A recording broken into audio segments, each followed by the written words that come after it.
మొట్టమొదటిసారిగా రాహుల్ గాంధీ గారి పిలుపు మేరకు వారు భారత్ జోడో యాత్రలో కన్యాకుమారి కాశ్మీర్ పోయినప్పుడు పేదల అభ్యున్నతి కోసానికి పేదల పక్షపాతిగా ప్రాంతాలను అన్ని సందర్శించినప్పుడు ఒకే ఒక మాట చెప్పడం జరిగింది.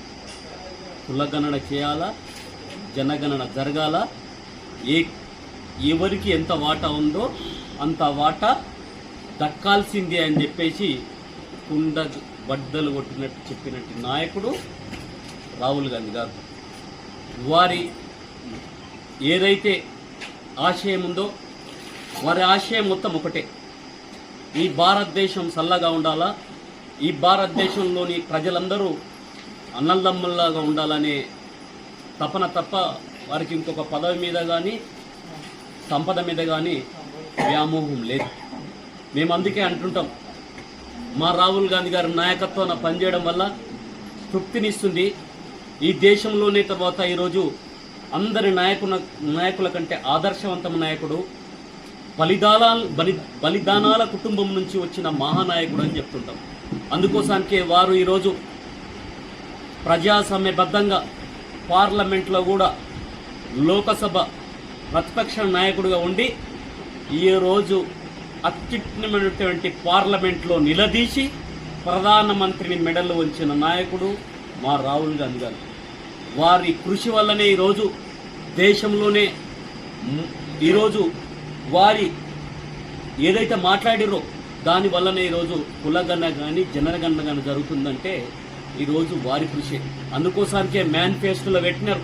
మేనిఫెస్టోలో పెట్టంగానే మన తెలంగాణ ప్రాంతంలో కూడా మన గౌరవ ముఖ్యమంత్రి గారు వారి మాట తప్పకుండా వారి మాట కోసానికి కులగణనతో పాటు జనగణన కూడా చేసి మన అసెంబ్లీగా పాస్ చేసి పార్లమెంటుకు పంపించడం జరిగింది.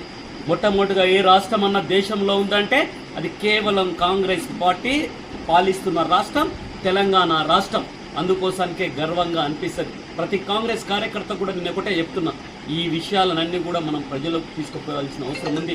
ఈరోజు ఒకరొకరు ఈరోజు ఒక రకంగా ఈరోజు పబ్లిసిటీ చేసుకుంటున్నారు. ఒకరేమో ప్రాంతాల పేరుతో పబ్లిసిటీ చేసుకున్నారు, ఒకరేమో మతాల పేరుతో పబ్లిసిటీ చేసుకుంటున్నారు. ఈరోజు అందరూ కూడా ఒకటే మాట్లాడుతున్నారు. అందరూ కూడా తర్వాత మేము చేసినామంటే మేము చేసినాం అంటారు. అందుకే అంటున్నాం, మీరందరూ చేయకముందు భగవద్గీత లాంటి మేనిఫెస్టోలో మా రాహుల్ గాంధీ గారు చెప్తే ఆయన మాట కట్టుబడి ఈ రాష్ట్రాల్లో ఇచ్చింది. అప్పుడు కూడా పాలిస్తున్న రాష్ట్రాలు బీజేపీ రాష్ట్రాలు చాలా ఉన్నాయి కదా. ఒక్కడన్నా నోరెత్తిండా కనీసం? ఒకడన్నా అడిగిండా కనీసం? ఒకడన్నా బీసీల కోసం మాట్లాడిండా? దమ్మున్న నాయకుడు రాహుల్ గాంధీ గారు. అదేవిధంగా దమ్మున్న సీఎం రేవంత్ రెడ్డి గారు. వారు అగ్రవర్ణాలకు సంబంధించిన బిడ్డ అయినా వారు ఏమాత్రం ఆలోచించకుండా ప్రజాస్వామ్యం పట్ల గౌరవంతో వారు పెట్టిన మేనిఫెస్టో మీద నమ్మకంతో ప్రజలకిచ్చిన మాటకు కట్టుబడి దానికోసానికి కాంగ్రెస్ పార్టీ అధిష్టాన నిర్ణయానికి కట్టుబడి చేసిన మహానాయకుడు అంటేనంటే రేవంత్ అన్న ఈరోజు 42% రిజర్వేషన్లు చేసి పార్లమెంటుకు చట్టం చేసి పంపించిందంటేనంటే వారికి ఉన్న పట్టుదల చూడండి. ఒకసారి ఆలోచన చేయమండి. బీజేపీ వాళ్ళని టీఆర్ఎస్ వాళ్ళని మేము ప్రశ్నిస్తున్నాం. తర్వాత వారు ఆలోచించుకోవాల్సిన అవసరం ఉందని చెప్తున్నాం ఈరోజు. కాక మొన్న తర్వాత వాళ్ళు సభ పెట్టుకున్నారు. అంత సభలో ఒక దిక్కేమో తర్వాత కాశ్మీర్ల తర్వాత ఒక దిక్కేమో మరణకాండ జరుగుతుండే, ఒక దిక్కేమో ప్రజలు ఇబ్బందులు పడుతుంటే, ఒక దిక్క ప్రజలకు ఇబ్బంది అవుతుంటే ఈ కుల గణన మీద కానీ ఎస్సీ వర్గీకరణ మీద కానీ వాళ్ళు ఏం మాట్లాడిరో మీకు తెలుసు. ప్రజలను తప్పుదో పట్టించి డబ్బుల అహంకారంతో మదమెక్కిన మాటలు మాట్లాడుతున్నారు. ఈరోజు చేసేది ఉండే వాళ్ళ తర్వాత ఈరోజు ఆ రజతోత్సవ సభల వాళ్ళు ఏం చేసేది ఉండే, ఒక బీసీనో ఒక ఎస్సీనో వాళ్ళ పార్టీకి అధ్యక్షుని చేసేది ఉండే, ప్రకటిస్తున్నామని చెప్పే దమ్ముండేది ఉండే.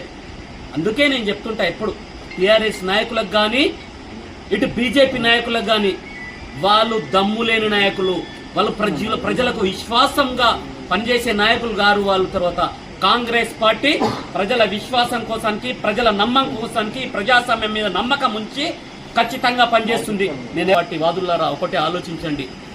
మన ఆది నాయకుడైనటువంటి రాహుల్ గాంధీ గారి నాయకత్వాన మనం ఇంత పెద్ద విజయం సాధించిన ఈరోజు ప్రతిపక్షంలో ఉన్న పదవులే ముఖ్యం కాకపోయినా మెడల్ వంచి ఈరోజు దేశంలోనే మొట్టమొదటిసారిగా కేంద్ర మంత్రివర్గంతో ఒప్పించగలిగే మా నాయకుడు ఉన్నాడంటే అందుకే గౌరవం అనిపిస్తుందని చెప్తున్నా.